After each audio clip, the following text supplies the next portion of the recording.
Okay, all right. Hello everyone, and welcome once again.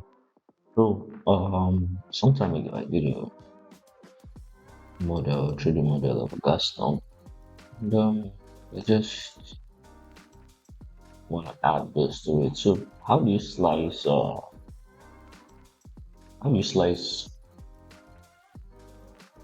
parts in Fusion 360? So you have a design, you have a model, and for me, sometimes I like to see how it will be in a 3D printer. That's one of the reasons why I like Fusion because you can model slice it on vision just to see.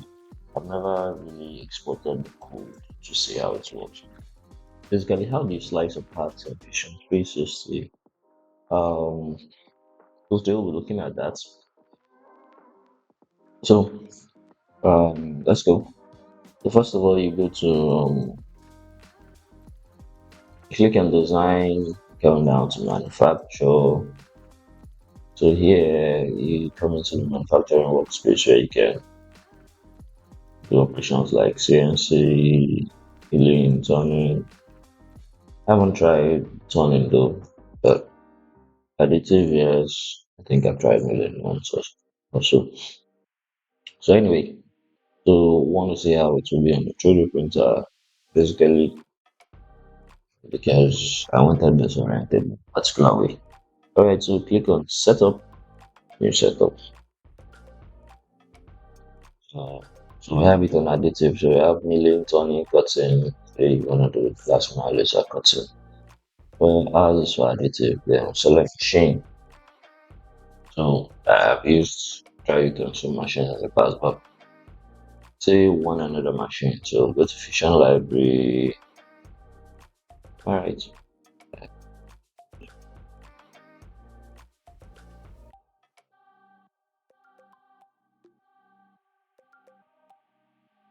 Okay.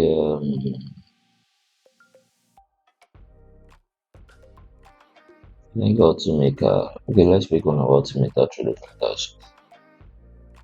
So most times it's important because say for designing something, you need to see your bed size. I'll just pick anyone here. Ultimator to think that's fine. So there you go. So big printer and there's a part. So you select your machine, you select the type of printer you want. It's asking you here select the model you want.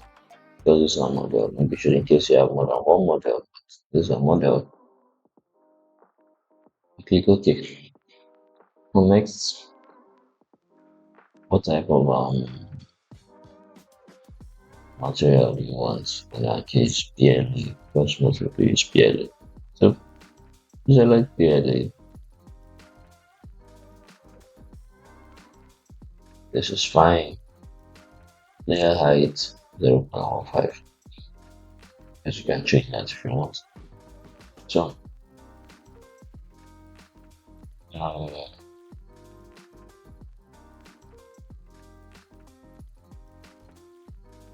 okay. So usually this is how I place it anyway. This is how I place it. Remind you for this case in our model, let me go back to design. Our model would slide this, but I guess it was able to place it on the right format. But so now if you see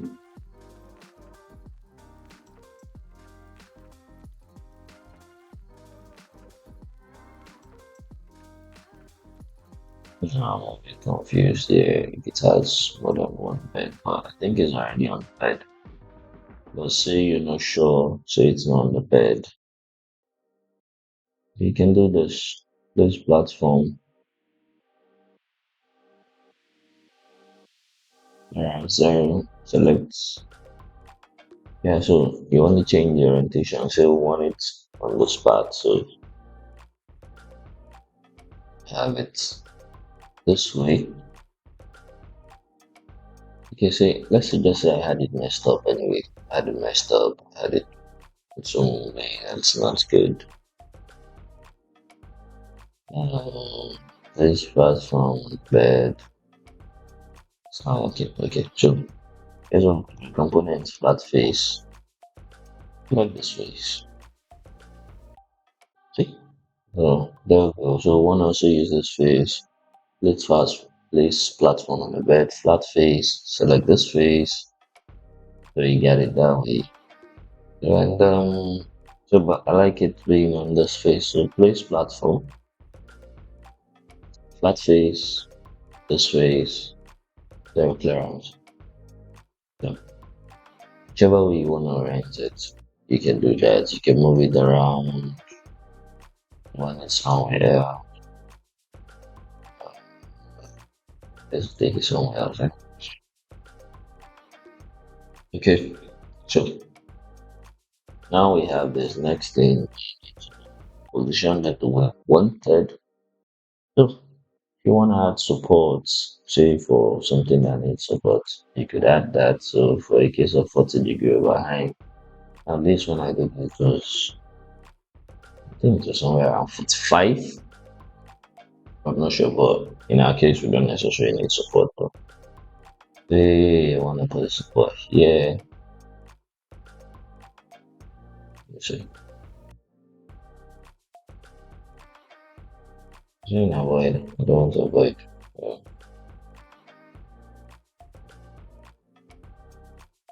Mm-hmm.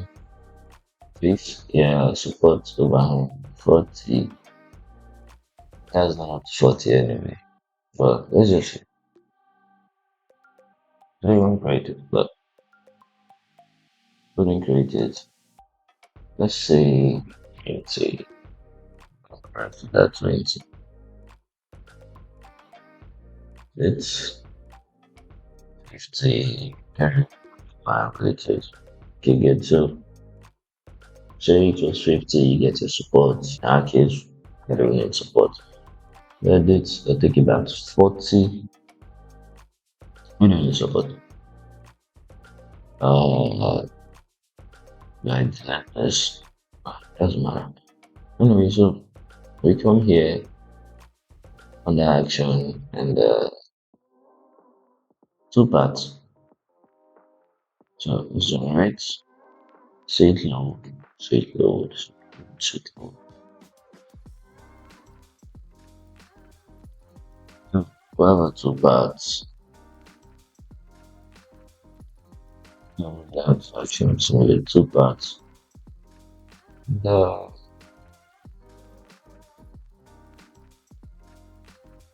so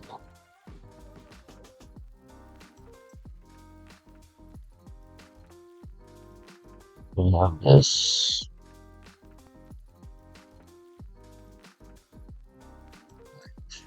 You can also change this if you want. We'll come to that in a minute, but we can see how it goes out.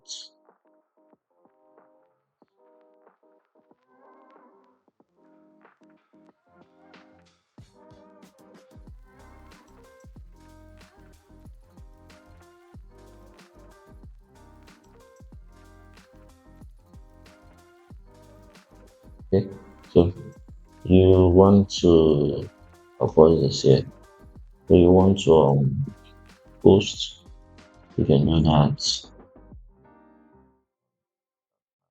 So if you want to post, you can come here, you export your machine code and send to the printer. I've not tried this method, but one thing I do with this is just to make sure I see how my model is on the print bed and orient it how I want it before going to the actual slicer to do it. So this just prevent the back and forth. Okay, so say you want to change the print settings like the infill, um, what have you, the infill structure and the rest. So you come here, edit. Okay, so see show. You come down to infill. So we have it for gyroid. I'll change it to honeycomb. Um, We have this. You can have it for 50 or 40. So I don't see much of the impact though. But change the field density to what you want. Support, speed, mess around with this how you want it. And that's it. So next we generate. So we're generating, um, just leave it a while, it generates, and we're done. So what next? Let's see how it goes. So let's go simulate, please. So two parts, the slicing.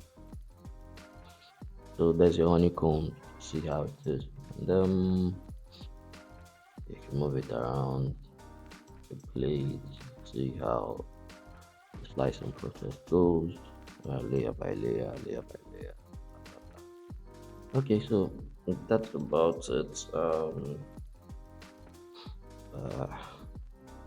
so you change your settings, change your infill, and support. You can see the time here, 1 hour 25 minutes. Depending on what you do, anyway, your infill settings determines the time, and that's it. Okay. Um, thank you everyone. Uh, so have a great day, and please like, share, and subscribe. Thank you.